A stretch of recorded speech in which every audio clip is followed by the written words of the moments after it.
sunshiny day. Sing it, Jim. It's a sunshiny day. Rain clouds are rolling away. Yeah, rain clouds tried to come in yesterday, but really didn't do much. And now it's a beautiful sunny day. I want to go swimming today. You want to go swimming today? I want to sleep today. You want to sleep today? I gotta go go to work work tonight? Yeah. Well, there you go. How's the hotel business? It's all right. Not too bad. Come on down to Branson. Stay at the Lanana Inn.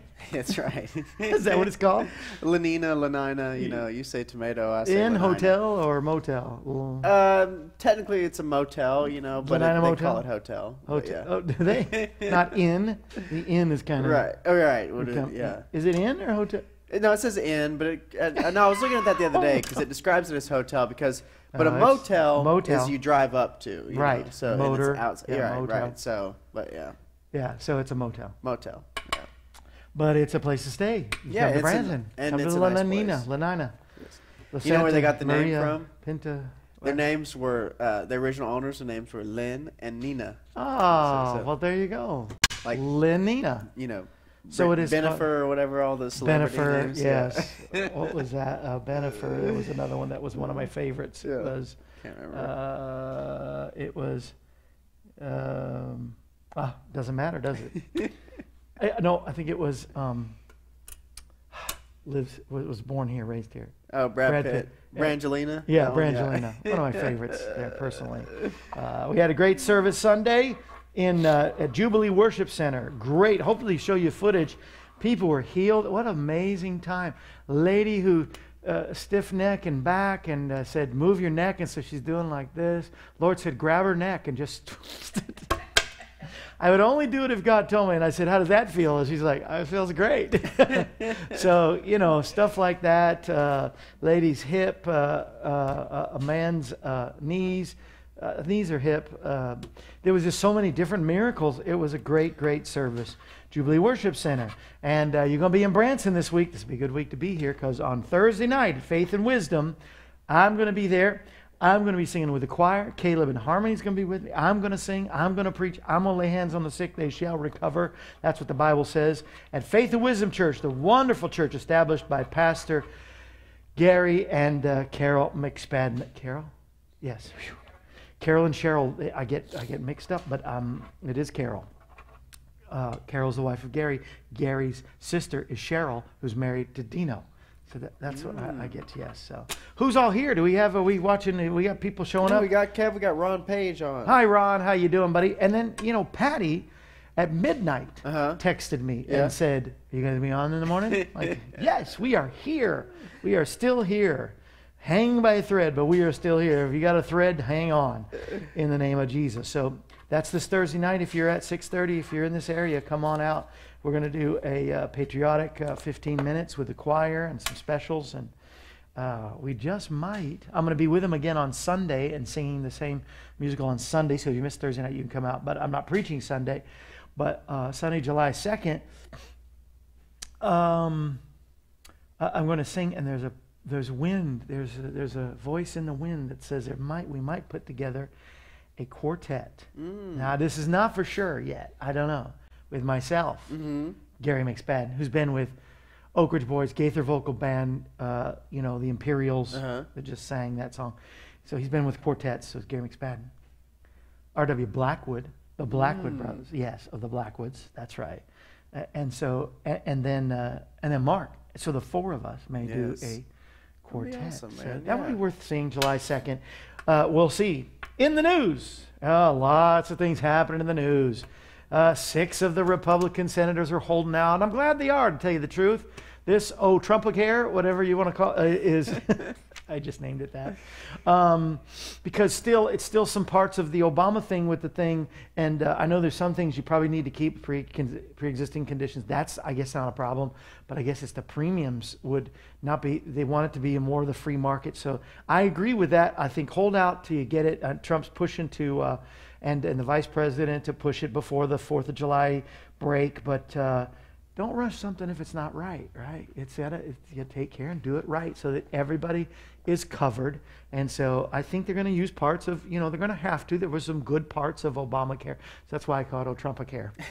So there you go.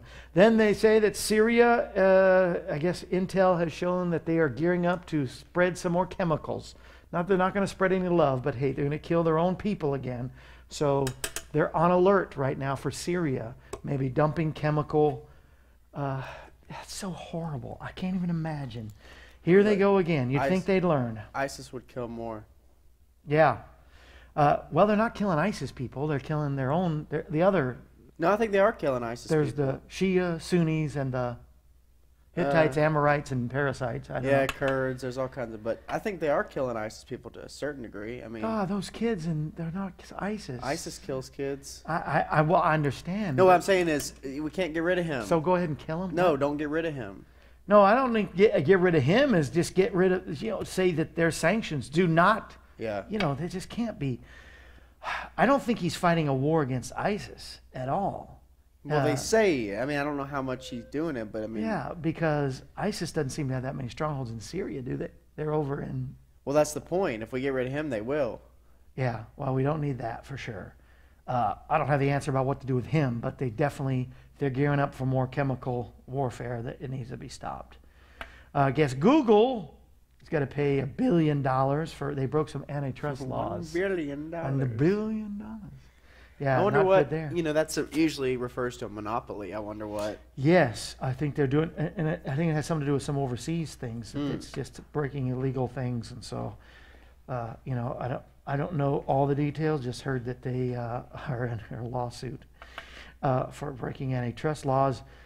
They found the cause of the London fire. Did you hear this? The big skyscraper apartments killed so many people. A faulty refrigerator. Called spark. Killed. Horrible. Scary. Yes. Are you okay? Did you fall? I thought I heard somebody fall. You hit that thing. We got to move it over. Okay, yeah. Hey, Kev, I got some news that you'd like. Yes, tell me. Yeah. Well, the Florida Gators have won national championships in a lot of stuff. They won back-to-back football, no, they won back-to-back basketball championships in 07 and 08. In the same year, concurrently, they won a football championship. They won 2 with Tebow, one when he was a freshman. They've won softball, they've won swimming, all these different. But yay, Gators! They've never won baseball. They win tonight. They win the baseball national championship. Really? Yes. I did not know that was going on. They're See, playing. You've been gone too long. I know, right? I've missed stuff. And they're playing Gators. LSU. So it is an all SEC championship, which we pretty much do in all sports. That's happened 5 times across 4 different sports since 2011, where 2 SEC teams have played each other in a championship. And it's pretty much unprecedented. Other conferences don't have any instances where that's ever happened. Because the SEC dominates. We just dominate everything. Dominate. What can you say? So. Can you watch this on TV? You've been watching? Oh yeah, it? yeah. It'll be on ESPN. It'll be tonight, like 7 or something. Okay. Like that. Yeah. Well, I know what I'm doing tonight. Other than taking my wife on a date tonight, and tonight is our date night, and so I know. Keeping the love alive. Some of the things that we've been through in our family and stuff, it's just really, devil take this. It just brought us closer together. We're just so much in love. Buddy. And I know, it's so wonderful. I love when I hear things about the economies growing. I've talked about different countries, that the different ones are doing better. I guess Peru is on the rise, and they attribute it to... Flute bands. What? Flute bands. No. Close. Cell phones. Really? They've introduced us their own cell phone company that the country cell phone company, so that they're making a revenue off their cell phones in Peru, because everybody's got to use them, and obviously they're not overcharging, whatever. They're just doing the cell phone with the cell phone company. I guess there's no AT&T or whatever over there. Maybe there is, but they took the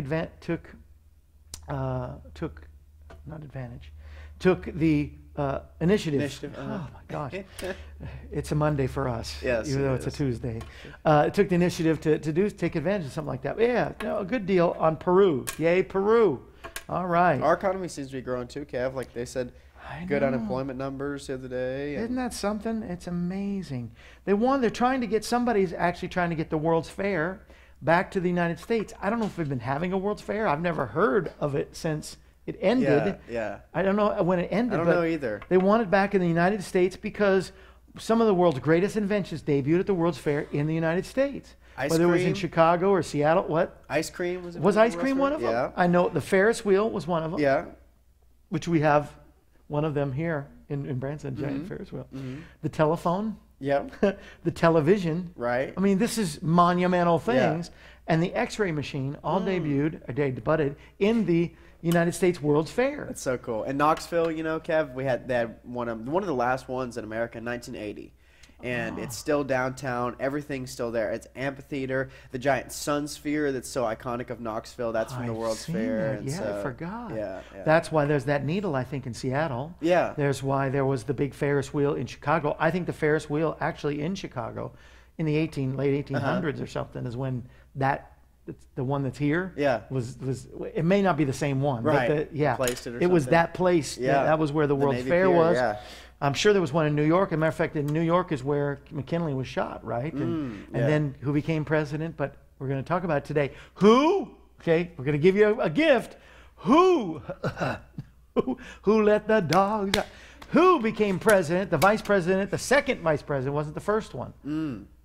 You know, maybe if McKinley had kept the first one, he'd still be alive. I don't know. There's a conspiracy theory with we won't say who was his vice president, who became president when McKinley was shot at the World's Fair in Buffalo, New York. Here is a clue. No, I'm not going to give a clue. If I give a clue, it's too easy. I'm not going to give a clue. What number is he? Number 26. 26. Okay.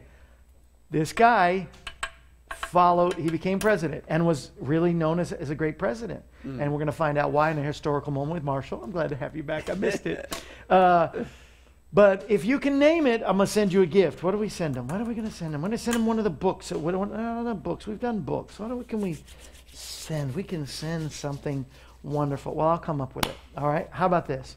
Kids Armor. Did you know that we mentioned the Kids Armor? I was talking about how the fact that, you know, it's in the shape of a shield. There's 2 of them in each box. And it shields you from these electromagnetic fields that will come, you know, through the cell phones. And there's a picture in the book, you know, you can buy it just for the picture if you want to prove that, you know, your blood cells inside your face start boiling as you keep that phone up there for more than a minute.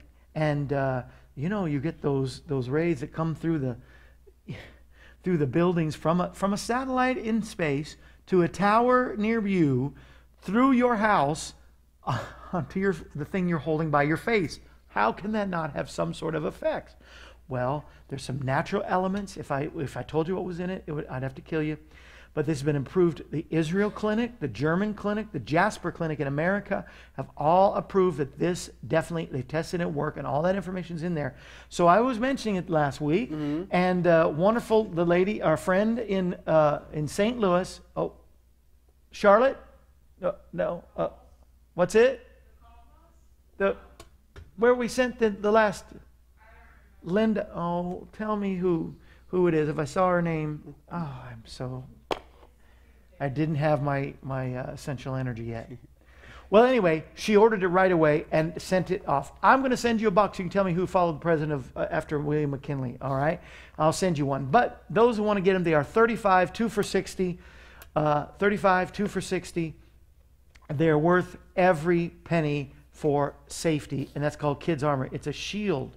He originally, John Najar, who I mentioned was my hero of the day last week, for inventing this to help save kids who are putting these cell phones on their face, and so it deflects all that radiation. This is Kids Armor, and so our friend in St. Louis, it's coming your way. Why is her name just escaped? That really bothers me. I really do need my coffee or essential energy or something. Phyllis, though, let's not forget Miss Phyllis. I love Miss Phyllis. Sent me a card with a big cat on a vent. She says, I hope it's not a heater. It's an air conditioning. I'm sure it's an air conditioning. Says, I want to have one of your new CDs. Yay, new CDs. They are out this week, and we're sending them. $20. Thank you for always your encouraging words. I love your AM devotionals. I also love your soapbox on your regular show. I am recovering from 3 surgeries this year. You've helped the time go by. Since I've been confined to my house for several months, God is good. I'm cancer-free, ready to go out again. Love people for Jesus. God bless you, dear brother. I pray for you. Phyllis and Miss Phyllis. And that's Phyllis? ironic. Yeah. I got something from Phyllis too. Yes. What did Miss Phyllis say? Good seeing you in Marshall. Gotta run. Leaving for the summer in Oregon. No more 120 degrees for us. Motorhome towing Harley trike. And little old me following in my Honda. Music blasting. Wish I had your CD to play on the road. God bless. It's coming. I'll be watching from Oregon in a few days. Love you guys. It's coming. And yeah, she said she's cancer-free, been confined, but she's going out again. Boy, she wasn't kidding. She's out on her way to Oregon. You go, Miss Phyllis. And I'd be going to Oregon too if it was 120 degrees. Oh, don't yawn. Sorry. Stop yawning. All right, we'll talk about more product here in just a second. But did you know that most student loans that are due right now in America by the millions are people over 60 years old? Wow. Either it's taken them that long to pay them off, or a lot of people went to school later in life. I don't know, but it said I think the former rather than the latter. Large percentage over 60 years old still paying for their student loans. That just doesn't make sense to me. I did mine within 4 years, making payments. I don't get it, I guess. Well, I only went 2 years, so. And it wasn't probably 30 grand a semester. No, maybe not. But, I mean, if they've been paying a while, it wasn't then for them either. They're in their 60s. Yeah, that's true. A lot of them, half of them are over 65. Carol Burnett says she went to Stanford for $50 a semester. Yeah. Really? Yeah. The actress, Carol Burnett? Yeah. $50? Yeah. Wow. Wow, they had schools back in her day, I guess. That's a long time ago. Well, let's talk about the greedy groups of the day. You can recognize a greedy group of the day by one thing. It's because of their greed and their love. Just one thing in this world. They love them. That's all they care about. They don't care about people. They don't care who they hurt. All they want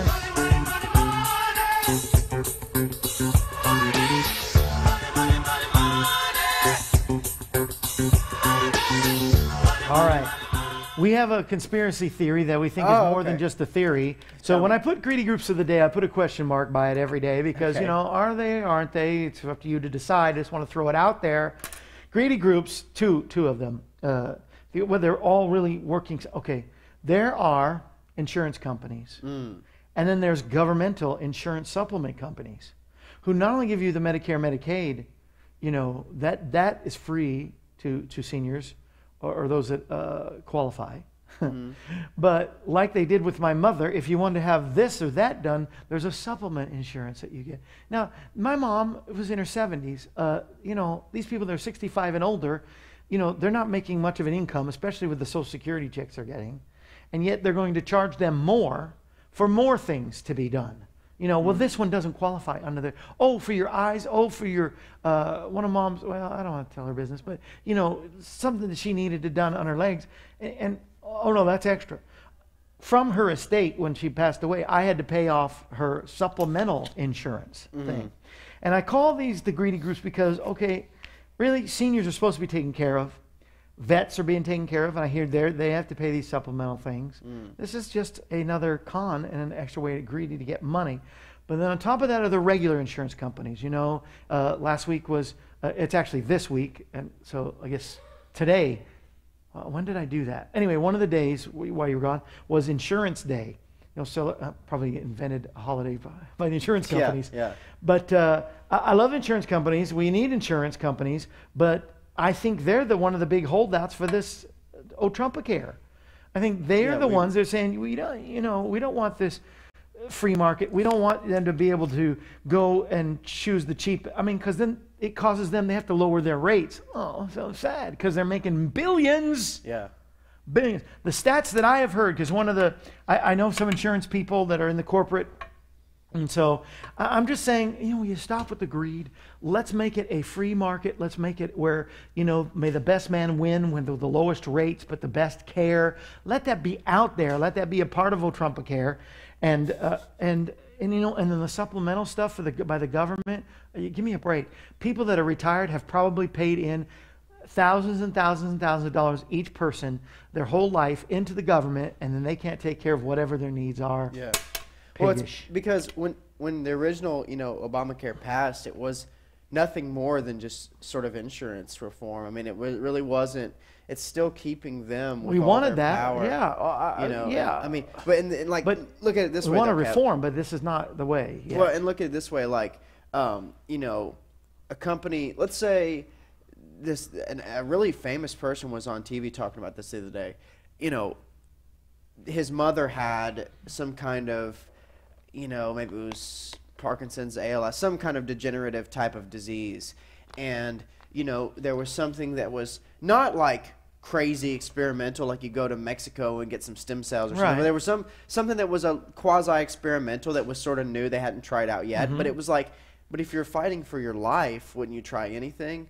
But they were restricted because the insurance company has to go back and say whether that's legitimate or not. To save somebody's life, they have to say, "Oh, well, no, well, we haven't had that," and of course they're going to say that because they're just saving. They're just number crunchers, you know. It's the same thing with you talk about like the Planned Parenthood people, and you know, I was saying how like, well, I don't think necessarily people are up there sinister like so, but it's when greed gets involved. They're definitely one of our you know, groups.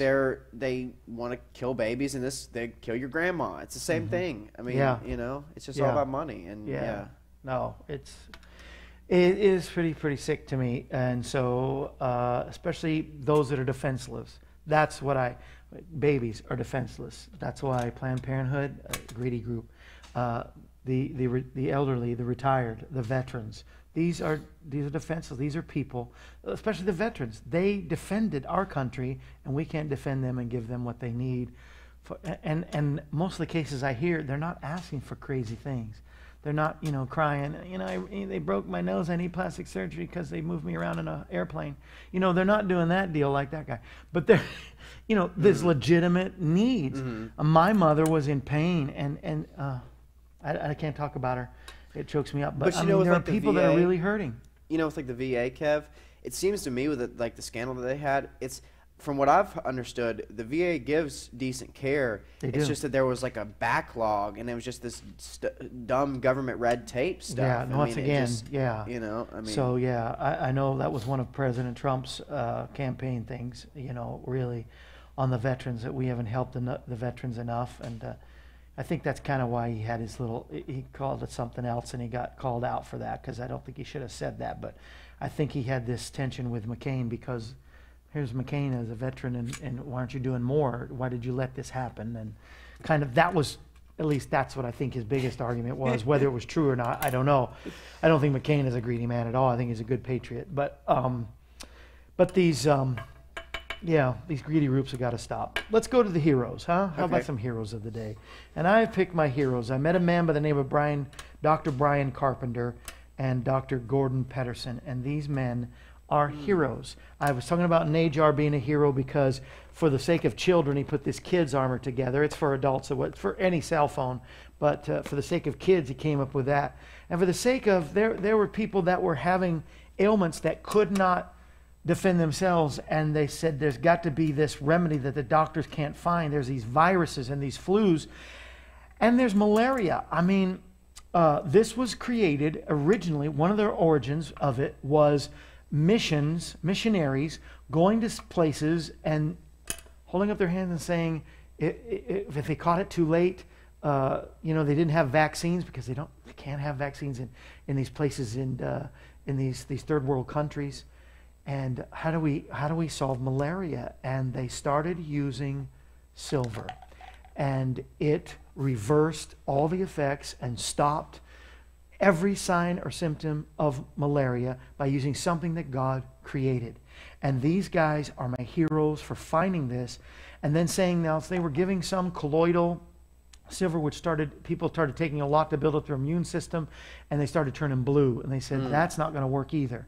So they got a structured silver that they took some sort of ionization, some sort of process that I should have the paperwork. I could even explain it. It's somewhat elementary to you, but they put it together, and I'm not just trying to push the silver. These are definitely my heroes because I have seen even with their gels, they keep recreating themselves, which every good company should always do, but they're doing it for the sake of finding the best product.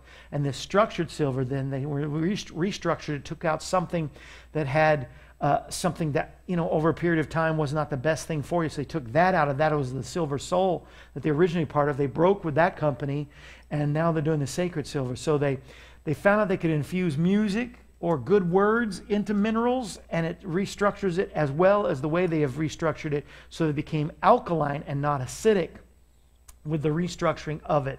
And I've seen this reversed burns, heal and take away the bacteria. Silver washed on any area in your house removes mold. So think of what it does inside of your body. Because there's mold in there. There's, yeast alone, any kind of yeast that you have in your body creates some sort of mold and diseases. And so this reverses, and this stuff is just a godsend, and I'm so thankful for those in Canada and America. And did you know they restructure this in the Cook Islands is where they get some of this stuff. Rarotonga. Interesting. Rarotonga in the Cook Islands. And so all of that together just so that and these guys were very wealthy businessmen already. But when they found this, God has blessed them already. But so they could have retired is what I'm saying. They probably own their own islands and planes, and I don't know. I haven't asked. But they've taken all of that and put it into some health things for you. The silver that brings healing, and get the gel or silver today. You can do that. But I just thought they're my heroes of the day. Did you ever know that you're my hero? To Brian Carpenter, to Gordon Pedersen, and all those. Troy that I work with, Troy Korup that helps me and gets the silver sent to us. And so I think they're my heroes of the day. Now, another hero is this president. We're going to have our historical moment with Marshall. Did anybody guess the president before Nobody we get the guessed music? it, no. No, I was going to give you a $35 box of kids' armor. Come on. Patty's out there. She says, I still got something. She still got her one. I still got mine. I don't know. You were talking about a CD or something at that point, I think. I'm not sure. Ashley's there. Maybe silver. Ashley is in, remember she moved. She was from Atmore. She's related to JT. Oh, yeah. But she moved to, I was going to memorize it. I think she's in Georgia or the Carolinas. Okay. Oh, Ashley, I'm sorry. Remind me. I try to memorize. Anybody else new coming in there? Charlotte. Charlotte. Charlotte's the one that, yeah, she's the one that got the kids' armor. We got right, Charlotte? a guy named She's the Ryan same. Ross Hart. Hi, Ryan Hart, really? That's Dave and Kirsten's son. Okay. You know cool. Kirsten and Yeah. Dave, yeah, yeah. Ryan went to Masters Media. Now he's one of the producer directors at Jim Baker's. Oh, cool. Yeah. And so, hi, Ryan. Ryan is a funny guy. I would like him to write some sketches for me. I mean, if I made movies, I'd have him, James Chapman. I'd have them on the crew. These guys, Ryan and one more. He looks like the Flash. Looks like the guy that plays the Flash. I always call him the Flash. His name is. I am doing horrible today, and normally I'm so good. Can't get the names, huh? Yeah, maybe Ryan can tell me. All His name is not Harrison. I want to say Teddy. Harrison. No, that's different. Well, hit the history. We'll have a historical moment with Marshall Howden with our 26th president, who is Teddy Roosevelt. Hamilton. His name is Hamilton. Okay. How could I not remember? We talk about Alexander Hamilton all the time. Whole lot of history. Oh, I just want to hear that song over and over. It's the only One Direction song I can handle. But, well, I don't know. They must have others. I just don't know them. Sure. I don't listen to them. They're one of those people that have songs just like, oh, that's them. Like you hear these, Right. these pop That's songs them. and you're like, yeah, okay. Yeah, like the hairy guy. He's got a song and some about the end times or something about the fire. No.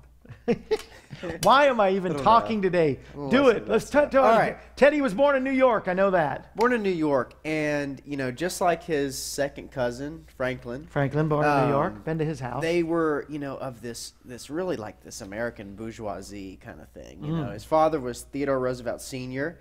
And it's funny.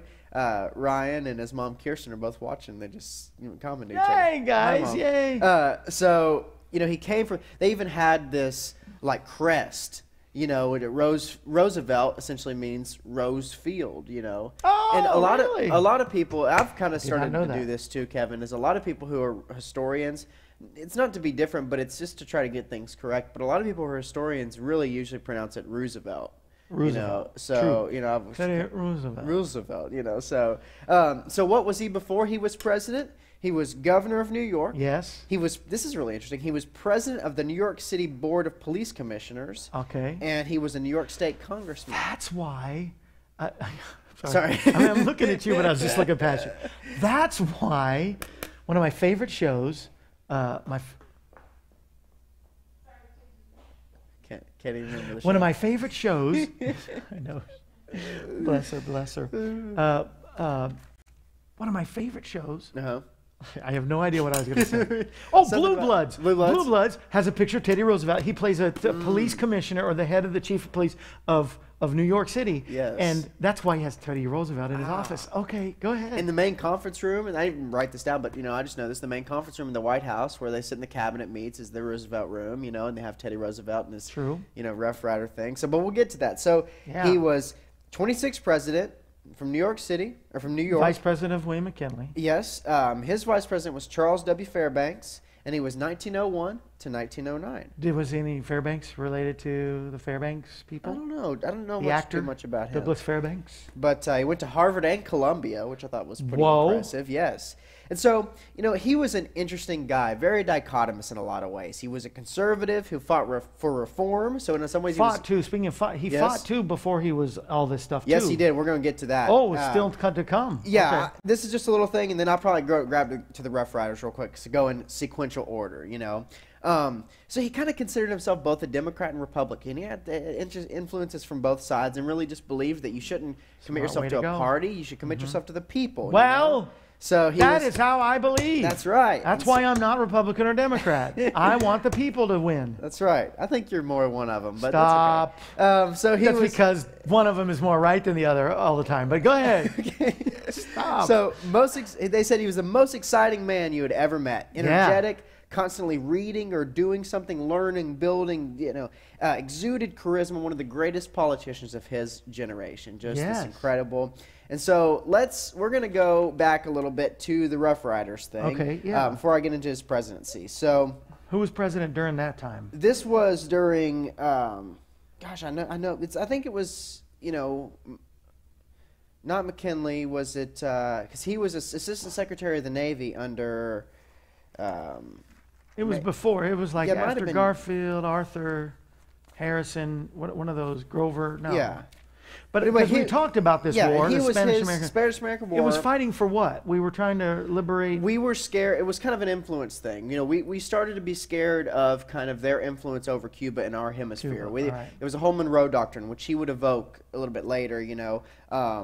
It basically said, you know, this was the whole thing, big stick diplomacy. You know, speak softly, be diplomatic, but carry a big stick, you know. That's him. And so, you know, he believed we needed to intervene in Cuba, basically. He really was influential on this, and he was a firebrand on this. Some people didn't think so, but he just speeches. I wish He was they just would've kept Assistant that. Secretary of the Navy at this time, you Yeah. know.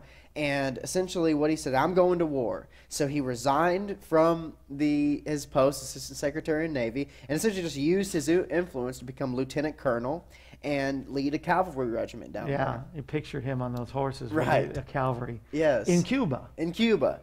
And so he assembled a group of 1,000 men, some Ivy Leaguers, some cowboys, some farmers, just a whole amalgamation, kind of like the Revolution, you know, Yeah. and took them down to Cuba, called them the Rough Riders. So 1,000 of them go to Cuba, and almost immediately when they get there, they're ambushed, and they're in a valley between two hills, and they're getting fired upon, and he loses 200 men in 20 minutes. Ooh. And so they're down there, and he's like, and he's not the colonel, he's only the lieutenant colonel. And so he tells one of his men, we're going to march up this hill. And yeah, it's going to kill some of us. The only way we're going to win this. And the other guy's like, well, you're not even the colonel. And he grabs him by the scruff. He says, I'm the colonel today. Let's go. You know, and so they come marching up the hill. Wow. And, you know, the Spanish retreat. And that's, you know, and so it's just amazing kind of what he He did. took Cuba. I wish Yeah. we'd have annexed and made him a territory, but I don't know what happened. The history Might have of been Cuba. a tougher, you know, war or something. Who knows? You know, because then Che Guevara comes in after this.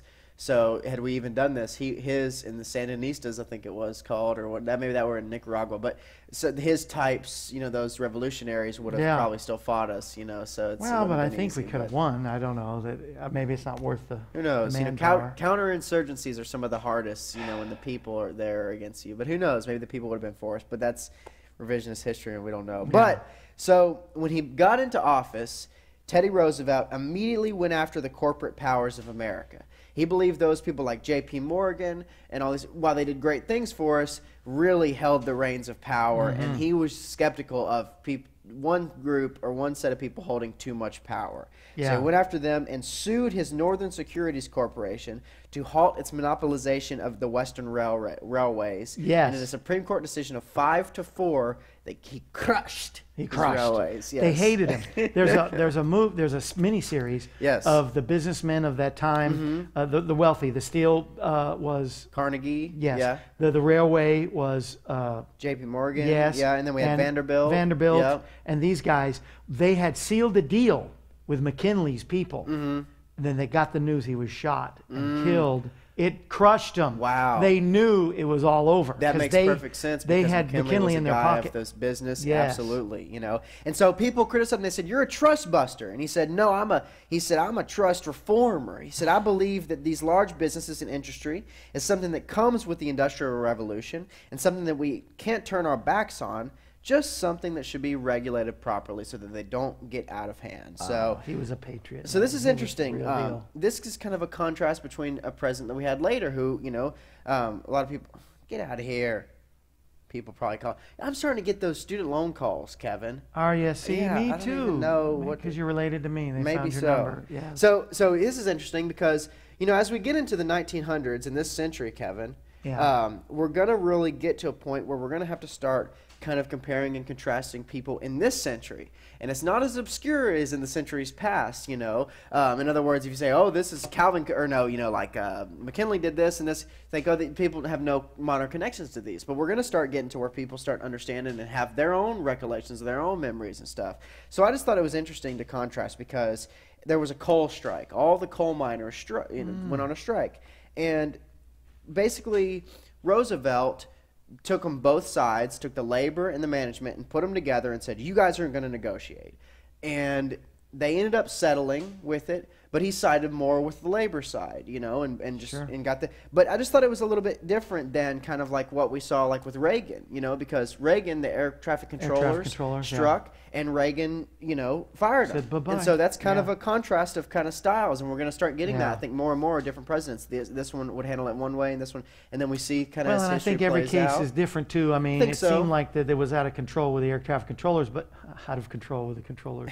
I didn't mean to say that, but with the coal miners, I mean, oh dear Lord, Yeah, what yeah, they had right. to suffer, I what know, they put right? through. So he put in all these social and economic reforms and called it his square deal. It's a We're going to have a square lot deal. of deals. His cousin will have the New Deal. He was know, bully. and so absolutely. You know where that came from? He said, "Oh, I'm bully." It was this stuff that he would Interesting. just take. Like the bully pulpit kind Yes, of thing? he was. Ah, He was. interesting. Yes. And so you know that he officially named it the White House. People, I think, had called Oh. it that, but he officially named it that. That is the White House. And built the West Wing. Huh. So this is kind of his thing in his social, constructs. But he asserted that in foreign policy, we had at this point a global responsibility. We were no longer a country being born. We were now a world leader. Yeah. And he, with his Navy background, he studied the Navy in college. He decided that we needed a defense mechanism to get so that we could guard both our shores adequately in proper time. So he went down to the country of Colombia, in fact, the southern part of the then at this time much larger country of Colombia, and incited a revolution in southern Colombia to create the nation of Panama.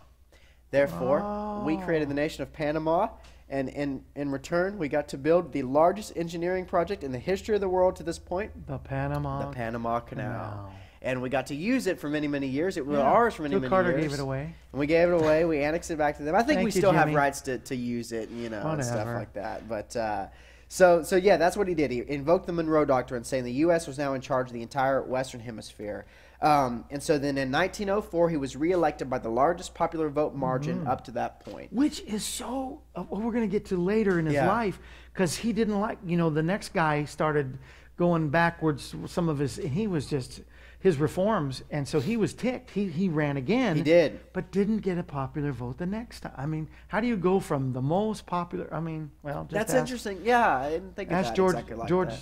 H.W. Bush. Yeah. The most popular to, we hate you. Well, Ross Perot, took a lot of votes, so. Yeah, well, that whole factor too, yeah. But so so this is famous crazy. because I learned this in school. Upton Sinclair's The Jungle, which that's a book about horrible working conditions for people who were in factories and different this and that. So as soon as this book came out, Roosevelt immediately read the book and immediately responded and so was Industrial Revolution needed some guidelines. exactly. And so he said he responded with the Meat Inspection Act and the Pure Food and Drug Act. So these incredible things, which are really, I'm sure, so great for our health and not spreading botulism and all this nonsense. He also, and I love this, and this is very near and dear to my heart. He basically looked out in the West and saw this Western expansion. I know what you're going to say. And said I love that it. basically they are just destroying our heirlooms that we're going to give to our kids. They wanted to destroy the Great Grand Canyon and Yellowstone, all this stuff. So he created the Antiquities Act to preserve our frontiers. He proclaimed that they were, like I said, our heirlooms to our children of America, and preserve more than 230 million acres of land in the West. Thank and wide God. open span. He So- instituted the national parks, right? Yeah, Parks, right? He did. And there's that great documentary of Ken Burns. It's America's Greatest Idea. It was really Roosevelt's greatest idea. Yeah, And so was. very cool. So there's a few things about him that were interesting. He was the first president to fly in a plane, own a car, and dive in a submarine. All three of those things, first Wow. president. So I thought that was kind of cool. Good stuff. Yeah. So So he went out with a bang, really, as a great president. he did. But then, so what you're referring to, though, is, and to kind of wrap up his life and kind of the things he did after, is he ran a third time in 1912 under the banner of this progressive movement that he kind of started, the Bull Moose Party. And Started his own party. He Started left his own Republican, party. yeah. And but it wasn't successful. Maybe because just at this, it might have just been because of something that we see nowadays, that these party apparatus are just so powerful and so strong. The fact they had their own newspapers, they had their own infrastructure. It just, maybe that was just too much. Taft's the next guy, right? Yes. Was he Republican then? Yeah, and actually, Oh. him and Taft were kind of close. Yeah, I thought. Yeah, They and so both had good bellies. they did. And then this is really interesting. The Love those last thing guys. I'll say about him is he later led an expedition to the Amazon. He did. So he was just an interesting But it explorer. Eventually killed him, I think. Yeah, probably got Cancer. some disease or Fever, something. yeah. And so it's so funny because that character that Robin Williams played of him. I haven't even seen At the those museum? movies too much. Night at the museum? Yeah, but it just Well, seems get like him. that's You- a great come over and personification watch of one. that. Yeah, no, 'cause Robin it just Williams did is him kind of great. this interesting, energetic, robust, kind of guy. So so that was Teddy Roosevelt on Mount Rushmore. Like I Yeah. said, has conservative principles, has principles of change, which they associate with the liberal, progressive. So he was just sort of both sides, and really, really knew where to evoke his power. And That's what so we need today. Very That's what I interesting think guy. our current president could be, because he's had some liberal Democratic leanings as well yeah, it as seemed like Republicans. from So what they say, he was a Democrat for most of his life, registered. So we'll see. Time will tell. But we just need more patriots. Like, I love Teddy Roosevelt and the whole thing. and his cousin, Just an honorable man. Isn't it amazing that two of the greatest presidents were related? Roosevelts. Roosevelts, that's right. But in English, it would be Roosevelt, wouldn't it? Because it means Rose Field. It'd be Rosefield. Right, but it's not. I don't think that is. I think it's like. Isn't that what you said? It Ga- was- yeah, but it's like, I think the word would be like Gaelic or Celtic or so. The actual, word. So Roosevelt Yeah, would be what they yeah. say. Huh. So. yeah. One of the best miniseries, if you've never seen it, Uh-huh. the Roosevelts, the two Roosevelts. Oh, I They haven't seen do that the one. Teddy and Franklin go back and forth in their lives, so even though it's the two different time Uh-huh. periods, but where they interconnected, Oh. and then how they, because now Franklin is a, he's starting during the Yeah. time of Teddy, rising up in politics Right. himself, Right. and so can't wait to get to Franklin. But I know. So Teddy Teddy's on Mount Rushmore Yeah. with George Washington, Jefferson, Lincoln, and George Jefferson, Yeah. George Washington, Jefferson. Thomas Jefferson, and Lincoln. Abraham Lincoln on national park land Right. in South Dakota that Teddy Roosevelt had. So they must have, because I think they started that in the 40s or maybe a little earlier. That the Carved guy- by big white guys in the Native American sacred hills. the sacred.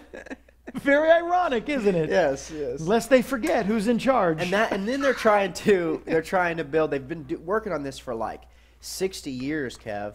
I think it's I want to get this right. It's Sitting Bull, I think. Yeah. A Give him giant equal time. No, a giant statue of him on his horse. Like it's like What are you gonna it's- put on Little Bighorn? No, it's like real near Mount Rushmore. It's like in Yeah. the Black Hills. Oh, up there's there. one there already? Huge, but it's only like half filled. It's like you can see like him. He's like jutting out of the rock, but they've never finished it. But it's giant. It's like the whole size of all their heads, I'd but like to him the see full. that. It's really interesting. So Yeah. yeah. Well, he was definitely one of the greatest chiefs of all of them. But yeah, Teddy So, yeah, Roosevelt. that's So Teddy there you go. Roosevelt. There's our whole lot of history for. And I thought it was interesting because we talked about William Jennings Bryan, and Yeah. a lot of the things that I thought he would have been a good president on, and it really seems like that Teddy Roosevelt picked up a lot of his Yeah, mantle. and he might have been one-sided where Teddy, Could have was been. was could have been. middle ground, or what do they call it now? They say that Bill Clinton was a little bit of this. Kind of a moderate. Moderate, yeah. But I actually think Jennings Bryan was a little bit of that too, because he had Was the he? religious bent to him, but he also had certain Reformation type things as well, So a little bit of this, a little bit of conservative, and a little bit of progressive. And I think so. all of our presidents and all these men of history have one thing in common. They did love this country, and they did love America and want its best. Even if we have disagreements, I think you have to say, because there's some people I just can't stand in the White House or in the Capitol. But I got to say, I mean, I know it's true. They love this country and want what's best for their country. So no matter what. That's why I feel I'm a moderate, but whatever. And I think that's what makes this country great. We're coming up on the 4th of July, and so we just, we think about history and, and the future of our country. I'm reading a book now called George Washington's Sacred Fire. Uh-huh. And its basic premise, the reason this man wrote this book, and I'm only into the 5th chapter right now, but he makes great points because 40, 50, maybe 60 years ago, people started writing books or putting out the idea, and then it just caught a momentum that George Washington was a deist. And that these folks like Thomas Paine, who was one of his, was one of his contemporaries who was a deist. Deist believes that one of their main principles is that God created this world, so they believe in a God. The deist means God, God, a believer in God. That there was a God that threw this world together, but then he left this world and everything's up to man to take care of themselves. The God is in nature, God is in the things that he created. That's a deist. And the points that he is bringing out, and we can have this debate someday, or it's not even a debate. George Washington was far from a deist. He believed in the intervention of God. He prayed, he went to church, he took communion. They said he didn't even mention the name Jesus Christ before, but there's a speech where he gave to the Delaware Indians, the best thing you can do is to know Jesus Christ. I mean, so it's on record. But see, this is what bothers me, Kev, is because, and I'll make this quick, but rewriting history? These classical definitions that people always like to put things in categories. Like, I know. oh, he had some interesting beliefs, so he's a deist. Well, okay. That's a classical definition of what you just provided. But in some ways, I think a lot of these men were men of the Enlightenment. And I think what I've always taken from those kind of things is that it was just more like a non-denominational view of the Christian God.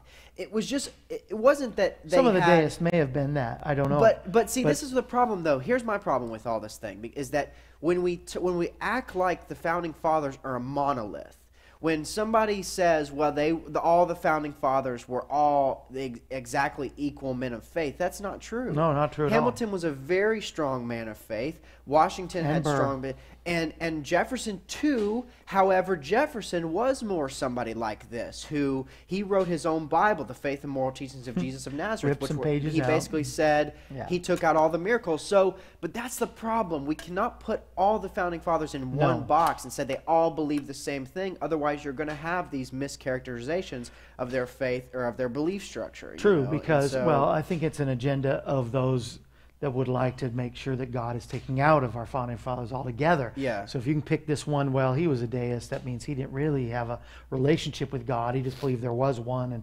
then Thomas Jefferson ripped out pages. It's because he was passionate about what he believed in the Word of God. They were still defined as Christians, and I wouldn't say they were radical Christians. They were evangelical, any of that. Well, a lot of that But was- I would say yeah. that they all equally shared a respect for God and a love for God, and that some of them were definitely Christian men. Yeah.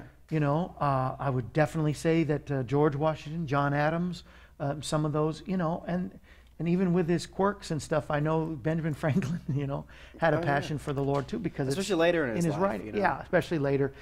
But they just weren't like Puritans, or they just weren't like Quakers. Some of them actually were Quakers, but I just think they weren't in sense sort of kind of radical in some ways, or in the thing where you can't play cards. Some of those really old school things, Scarlet Letter type of stuff, that kind of stuff. But yeah, they were. I mean, you read their writings, especially a lot of them, and somebody has an agenda somewhere to try to take God out of all that. So I think that's where it comes down to. So it's not true, but get that book. So far, I'm just enthralled by all the different evidence, because I was starting to wonder. I've heard preachers.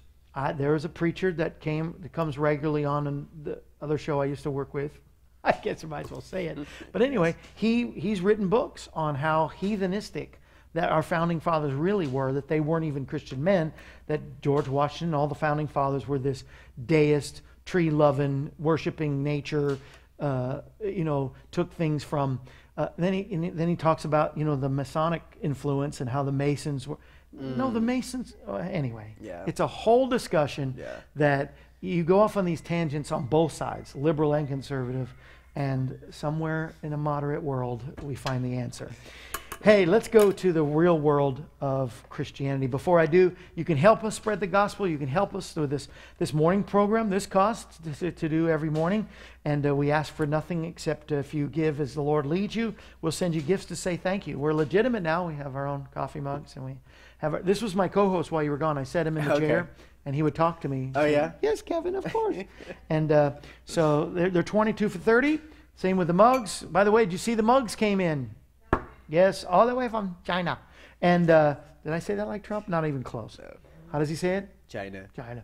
I can't do it. I don't know why. But or you can get a T-shirt and a mug for 30. So any mix or match, 20, 2 for 30, 3 for 40, 4 for 50, 5 for 60. You get it. Okay, there it is. And that helps us. Our monthly support, thank you so much. We remember, and that's why we do historical moments. So we always remember, never forget the prices paid and the people that given their life for service. All of these presidents, whether some better than others, all gave their life, and then all those that gave their life for freedom and expanding this country and for freedom for this country, they gave their life for a cause. Some not so good, but not right, but they still believe. They had their beliefs, and you got to respect that. And so we remember. We remember 9/11, the American flag, there's soldiers there. And so this is a great print we're sending you with some music from now. If you watch live at 11, because the show we tape at 11 is going to be aired July 3rd, you will actually see the new gift revealed Come if on. you go 11. But you can't tell anybody because you're not going to get it until July. But this is the June gift that's going out this week to everybody to say thank you for your gift of $34 every month. If you're not doing that, get on board with everybody, please, and help us to stay solid and stay on the air. Because to be honest, we have to make some changes if things don't change very soon. That said, let's talk about God. Matthew chapter 3 and verse 17. This is when Jesus was being baptized. And so I was thinking about the times that that we have recorded where God spoke from heaven about Jesus. And when there was two times. Okay. One time Jesus is baptized, And he says as soon as he came up from the water, a dove ascended, and God speaks with a voice that shows that there's a Trinity. God the Father spoke to God the Son, and a dove came down, the sign of the Holy Spirit upon his head. And so he says, "This is my Son, in whom I'm well pleased." And those that don't believe there's a Trinity, what is he, senile? He's talking to himself? No. It's just, we can't understand it because there is just one God, and our God is Jesus, but there's three personalities, and I'm not going to try to explain that. So he speaks to him and says, "This is my Son whom I'm well pleased." It's the beginning of Jesus' ministry that would go from 3 years from now until the time of crucifixion. In Mark chapter 9 and verse 7, he is on a mountain called, we call it the Mount of Transfiguration, but the mountain was called, why is it escaping me? The names are just not coming to my head. Anyway, it was a mountain, okay? I'm sure it was named. I'm pretty sure it was named. Let's say it was Mount Sinai. Anyway, so they're up there on the mountain, and a cloud came over him and the disciples. He brought 3 with him. And a voice came out of the cloud and said, "This is my beloved Son, hear him!" Exclamation point. So, listen to him. Suddenly, when they looked around, they saw no one anymore, but only Jesus with themselves. Previously, Moses and Elijah came and appeared to them and said, and started talking with Peter, James, and John. And then God speaks, okay? And so I'm thinking these are two different times. Here's one where God says, "This is my beloved Son. He's going to minister to humanity." And this is a time when they're on this mountain transfiguration. It was because he was changed. They saw the God quality in him all of a sudden. Their eyes were open to that. Right. When God speaks from heaven, when God speaks, you need to listen. It's kind of like E.F. Hutton. But anyway, so that's before your time, isn't it? Insurance, one of the greedy groups. Okay. No, wait a minute. Is E.F. Hutton insurance? No, they do taxes. Okay. Anyway, so he speaks at Rabbit Trail. So he speaks out of heaven, and they see him as God now. They say, "Listen to him. This is my beloved Son." And it just, to me, showed the 2 different signs of God as human, Jesus as human, Jesus as divine. As human, he understands. As he went from that place where John baptized him, he went and began to lay hands on the sick. People were starting to be healed. Demons were cast out. All these different things were starting to happen. And because now Jesus, now God who's in a heaven, he's up there somewhere, on streets of gold and some mansions and all these big throne. And he comes and now he can understand pain. He understands sickness. What does he do when he sees it? Relieves it, heals it. He understands rejection, loneliness. He goes to people that nobody would want to be. The shrimp guy, the short guy, Zacchaeus. Come on over to my house for tea. Matthew, you're a tax collector. It's okay, come on. Peter, the cussing sailor. It's okay, come on. I'm going to love you. And the zealot, the patriot who says, we're taking down the government. Come on now. No, come on. So he saw the pain and sickness and healed. He saw rejection and loneliness. He even understood temptation, because before this, even this time that he was being baptized, he had just come from a wilderness where the devil himself is tempting him. And he says, "Get thee behind me." It's not going to happen. So now Jesus is God as a human, but he's at the same time has the power to do this. So he's still God. He still has his humanity, but he has his divinity at the same time. And this to me shows this, and God was saying it both times. Yes, he is my Son. See, because yesterday I was talking about, not yesterday, but Friday before we left on this morning program, it was how that he was on the cross and said, my God, my God. He said it twice, one for the Father and one for the Holy Spirit. So the three in one united, and he says, "You've forsaken me." He understood why, but he's saying it for all so that it would be on the record forever. That he says he understands that the 3 then gave him the power. And all these things, physically, emotionally, spiritually, mentally, he can help us. His touch, when he touches us, is divine and human at the same time. Well, it was then. Now he is totally divine, but he puts that same power in us. That's why we're able to see miracles like we saw last Sunday night in Harrison, Arkansas. And he can do the same for you. Before we go, I just want to pray with you and say, God, your touch, human and divine, touches and changes lives in every way. Do your work now and forevermore in Jesus' name. Amen. He'll help you. And we'll be back at 11 o'clock with our special guest, Brenda Atkins.